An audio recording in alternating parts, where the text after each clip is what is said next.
Muy buenos días, Ale, vamos con lo mejor de la información deportiva. Así es, este fin de semana, a propósito de los 90 años de su creación, llegan los Harlem Globetrotters, toda esta tradición de básquetbol y acrobacia que ha recorrido el mundo durante décadas, deleitando a jóvenes, niños y adultos. Este fin de semana le toca turno a la Ciudad de México de disfrutar a estos basquetbolistas.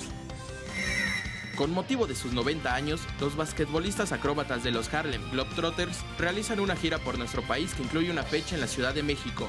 El show de los Harlem Globetrotters fue fundado en 1926 con la finalidad de convertirse en un espectáculo familiar basado en habilidades en el básquetbol. Al día de hoy, estos acróbatas han realizado presentaciones en más de 100 países, en los cuales han participado miembros del Salón de la Fama de la NBA.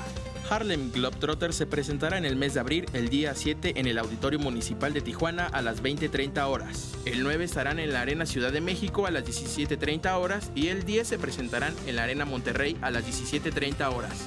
Para la función en la Ciudad de México, el costo de los boletos oscila entre los 200 y 700 pesos. Para Capital 21, Fabricio Juárez.